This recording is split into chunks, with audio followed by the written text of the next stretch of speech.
Sebagai mahasiswa yang punya banyak sekali kegiatan kampus, bagaimana caranya tetap istiqomah kepada Allah?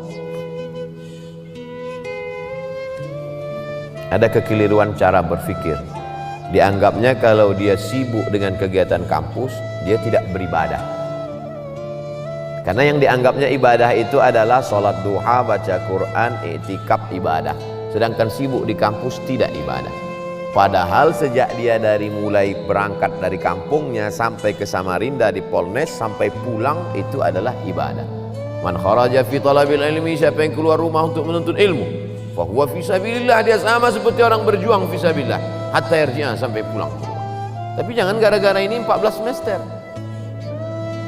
Kau kenapa lama kali selesai? Jihad fi sabilillah. Enggak. Tapi itu kalau belajar ke Al-Azhar, Ustadz, fisabilillah. Enggak. Semua ilmu ini datangnya dari Allah Subhanahu wa ta'ala.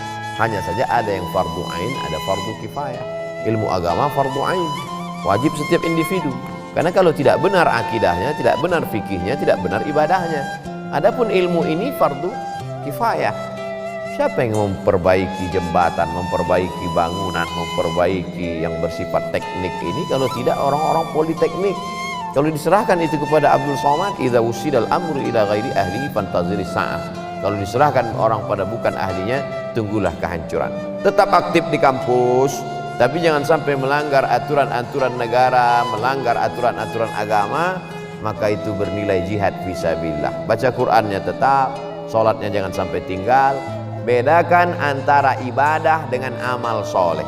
Sholat, ibadah. Baca Quran, ibadah.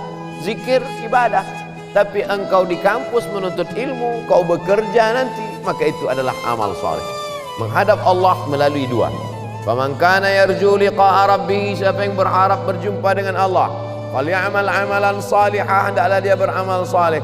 Wala yusyrik bi ibadati rabbih ahada, jangan persekutukan Allah dalam ibadahnya. Ibadahnya benar, amal solehnya benar, maka total 24 jam tidurnya amal soleh.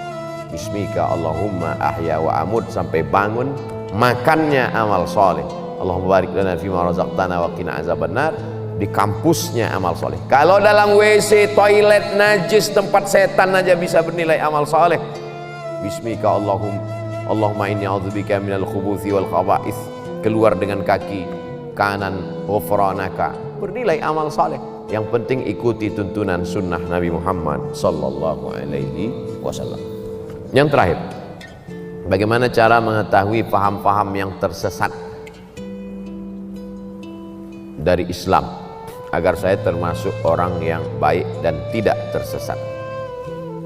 Dalam skala negara ada namanya mufti Mesir Syekh Ali Jum'ah dulu, mufti Malaysia Profesor Dr. Zulkifli dulu, sekarang sudah berganti, sekarang jadi Menteri Agama. Di Indonesia tidak ada mufti, tapi ada Komisi Fatwa Majelis Ulama Indonesia. Maka Majelis Ulama Indonesia mengeluarkan 10 kriteria aliran sesat. Tulis di Google 10 kriteria aliran sesat, enter, screenshot, like and share. Kalau kena pasal-pasal itu berarti sesat. Untuk skala negara. Untuk skala kampus, kemana saya bertanya? Fas'alu ahla dzikri in kuntum la ta'lamun. Tanya orang yang tahu. Dosen agama Islam Ustadz Abdurrahman. Ustadz Abdurrahman, dua saja. Kalau tak Abdurrahman, Abdul Somad. Nah, Abdul yang lain. Jangan pernah mikir sendiri, baca sendiri, renungkan sendiri, nyasar sendiri. Karena kita ini lemah. Saya dalam bidang teknik tidak menguasai, maka kemana saya bertanya? Ke Polnes, orang politeknik. Mereka yang paling mengerti tentang itu. Bidang medis, kedokteran, ya tanyalah orang kedokteran. Jangan kita sendiri ambil jarum suntik, kita suntikkan. Ini obat manjur dari Jerman, satunya 5 juta. Insya Allah anak ibu sehat. Seminggu tidak sembuh. Komplain dia ke dokter. Kata dokter, ini obat impor dari Jerman harga 5 juta, kenapa anak saya nggak sembuh? Ibu buat gimana? Saya masukkan ke dalam bubur, saya suapkan ke anak saya. Salah Bu, saya kemarin kan saya bilang masukkan ke dubur.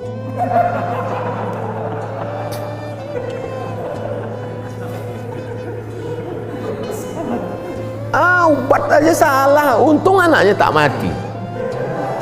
Ini true story, kisah nyata jamaah kita yang bekerja di rumah sakit menyampaikan ke pasien dia. Salah dengar pasien.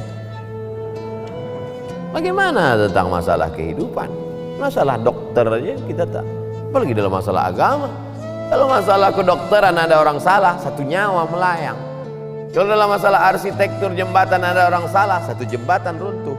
Tapi kalau dalam masalah pemahaman agama orang salah, dunia akhiratnya. Ada orang membawa istrinya sedang hamil tua mau melahirkan. Dia pasti akan cari tulisan bidan berijazah. Karena dia takut anaknya meninggal. Khawatir dia. Takut dia keturunannya ini akan mati, dia tak punya pelanjut. Tapi kenapa dalam masalah agama kita malah percaya kepada dukun yang bisa melipat gandakan uang? Kalau bisa dia lipat gandakan uang, ngapain dia mesti ngambil uang kita? Ini kan tidak rasional. Oleh sebab itu kita mesti kembalikan kepada yang punya ilmunya. Siapa itu? Untuk di kampus ya dosen-dosen ilmu agama Islam. Saya kira demikian. Ala hazihin niyah. Al-Fatihah.